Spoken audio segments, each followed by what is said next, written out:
بسم الله الرحمن الرحيم كسو دوادا عشركنا ayaa noo sii socda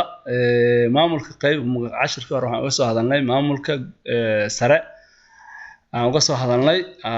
ama maamulka guud cashirka waxaan uga hadlaynaa insha Allah maamulka dhexe asagana waxa waaye waa horta level kamid ah ama qayb kamid ah heerarka oo maamulka oo yahay ayuu ku jiraa inta badanna wuxuu ka fakaraa dejinta iyo nidaaminta qaabkii siyaasadda maamulka sare ee soo dejiyeen iyo ujeedooyinka maamulka sare ee soo dejiyeen ee u fuli lahaayeen ay ka fakaraan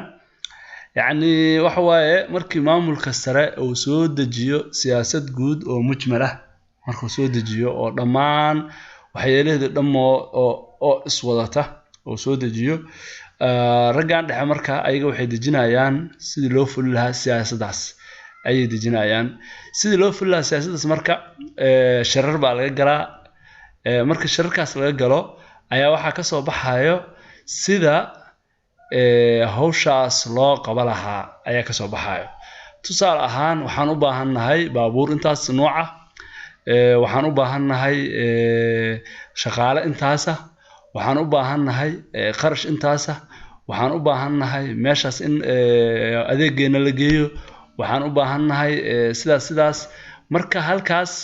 ayaa maamulka sare markuu siyaasadda soo dejiyo siyaasadaas sida u fuliyo tusaale ahaan maamulka sare wuxuu leeyahay waxaan ka rabaa shirkadda sanadkan in ay keento sales target oo intaas 1 milyan 2 milyan 50 milyan 100 milyan waa siyaasadii guud oo la soo dejiyo oo saleska waxa kale oo dhici karta inuu maamulka siyaasadda guud uu soo dejiyo shirkadda sanadkan waxa laga rabaa inay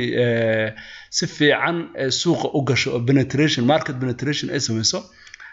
waxa kale oo dhici karta in la yiraahdo shirkadda sanadkan warka baalki awareness-ka dadka shirkadda ay ka qabaan iyo warxumada ay shirkadda ka qabaan waa in la hagaajiyaa oo wax fiican laga dhigaa oo macnaha dadku ay najeclaadaan oo macnaha warka xun oo magaalada laga faafinaya damiyaan marka maamulkaas sare markuu warkaas soo dejiyo maamulka hoose sidii lagu gaari karo ayuu soo diyaarinaa macnaha wuxuu sameynaa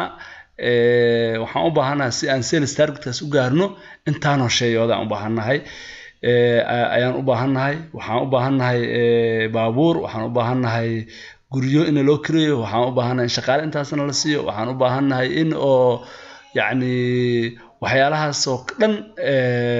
halkaasna laga soo xaliyo marka hadhow maamulka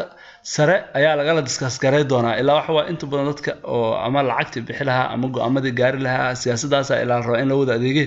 waa maamulka sare marka maamulka sare wuxuu sameynaa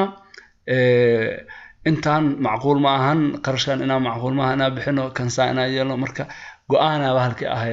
laga gaaraa markaas go'aan inta laga wada qaato maamulka dhexe go'aankaas ay ku dabaqayaan maamulka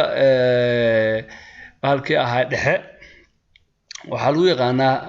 ama sumad u ah inta badan fulinta iyo howlaha maamulka sare ee isku raaceen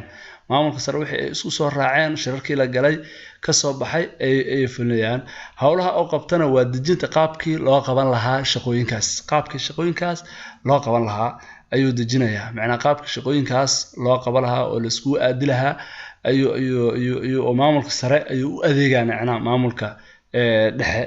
marka السلام عليكم انت kusoo gabagabeenaya casharkan